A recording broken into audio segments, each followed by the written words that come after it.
Hello guys, காலையில் ராணுவ உட்காந்து புலம்பிட்டு இருக்காப்புல. என்ன புலம்புல அப்படின்னு பார்த்தீங்கன்னா, என்ன எப்போ பார்த்தாலும் எதுக்கு எடுத்தாலும் ராணுவம்னு சொல்லி என் பேரையே சொல்கிறாங்க.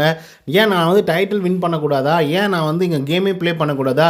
எப்போ பார்த்தாலும் எதுக்கு பார்த்தாலும் என்னுடைய பேரே சொல்கிறாங்க அப்படின்னு சொல்லிட்டு புலம்பிட்டு இருக்காங்க. பக்கம் வந்து விஜய், விஷால், சௌந்தர்யா, பவித்ரா இவங்கெல்லாம் வந்து உட்காந்துட்டு இருக்காங்க. ஒரு கேங் போல் வந்து டிஸ்கஸ் பண்ணிட்டு இருக்காங்கன்னு வச்சுக்கோங்களேன்.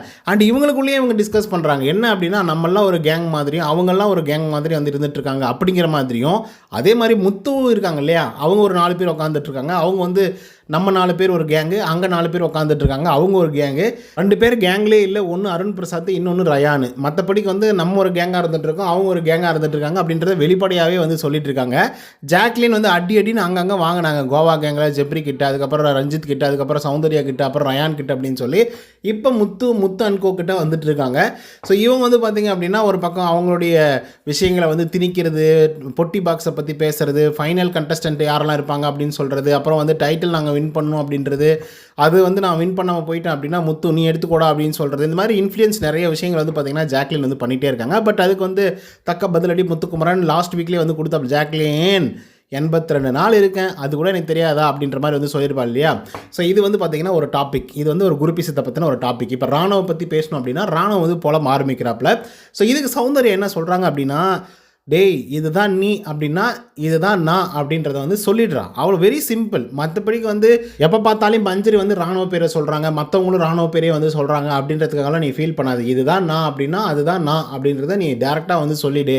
நேற்று கூட வந்து விஜய் சேதுபதி கிட்ட இதுதான் நீ சொன்னேன், ஸோ அதையே வந்து நீ ஃபாலோ பண்ணு, நீ எதுவும் வரி பண்ணாத, இதுதான் நீ அப்படின்னா மக்கள் அதை ஏற்றுக்க போகிறாங்க. அவ்வளோதான், வெரி சிம்பிள் அப்படிங்கிற மாதிரி சௌந்தர்யா வந்து அட்வைஸ் பண்ணுறாங்க.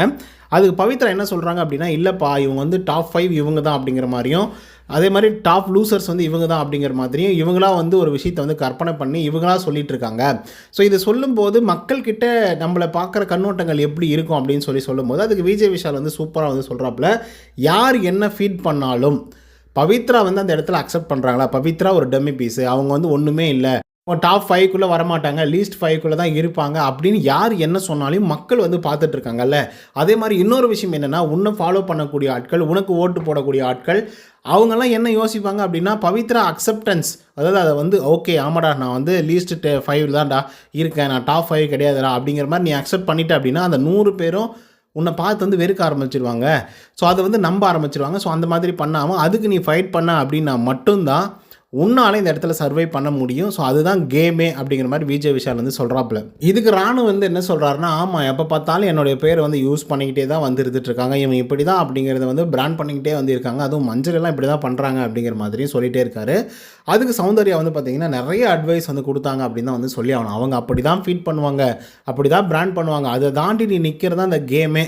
ஸோ இந்த கேமை நீ சரியாக புரிஞ்சுக்கிட்ட, சரியாக விளையாடுற அப்படின்னா அது பர்ஃபெக்டாக மக்கள் வந்து உன்னை ஏற்றுப்பாங்க. ஆனால் நீ ஒரு இடத்துல ஒரு மாதிரி சொல்லிட்டு இன்னொரு இடத்துல வேறு மாதிரி இருக்குது அப்படின்னா கண்டிப்பாக மக்கள் வந்து அதை ஏற்றுக்க மாட்டாங்க.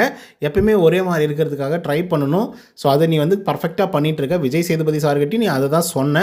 ஸோ அதனால் வந்து பார்த்தா அப்படின்னா உனக்கு எந்த விதமான பிரச்சனையும் வராது, நீ வந்து இருடா, நீ பாடுறா பார்த்துக்கலாம்டா அப்படிங்கிற மாதிரி சௌந்தர்யா அவர்கள் வந்து பார்த்திங்கன்னா சொல்லியிருக்காங்க ராணுவ அவர்களுக்கு. ஸோ இது ஒரு மிகப்பெரிய ஒரு அட்வைஸ் அப்படின்னு தான் நம்ம வந்து சொல்லி அவனை ராணுவ பொறுத்தவரையிலும். அண்ட் ராணுவ வந்து நார்மலாக கான்வர்சேஷன் வைக்கும்போது நல்லா தான் பேசுகிறாப்புல. ஏன்னா விஜய் சேதுபதி அவர்கள் கேட்டால் மட்டும்தான் கொஞ்சம் தத்தக்கா மச்சக்கான்னு பதில் சொல்கிறாப்புல. மற்றபடிக்கு வந்து கிளியராக தான் வெரி வெரி டெக்னிக்கலாக பேசுகிறாப்புல. அதே மாதிரி இந்த குருபிசத்தை பற்றி நான் சொன்னேன். இவங்க 4 பேர் கொண்ட குழு, முத்து, மஞ்சரி, ஜாக்லின், அதுக்கப்புறம் தீபக். அந்த பக்கம் பார்த்திங்க அப்படின்னா சௌந்தர்யா, பவித்ரா, அதுக்கப்புறம் ராணுவ, அப்புறம் விஜய் விஷால். ஸோ இதை பற்றி உங்களோட கருத்துக்கள் என்ன அப்படிங்கிறத கமெண்ட்ஸில் வந்து பதிவு பண்ணுங்கள். இந்த வீடியோ உங்களுக்கு வந்து பிடிச்சிருந்தா லைக் அண்ட் சப்ஸ்கிரைப் பண்ண மாதிரி. நன்றி, வணக்கம்.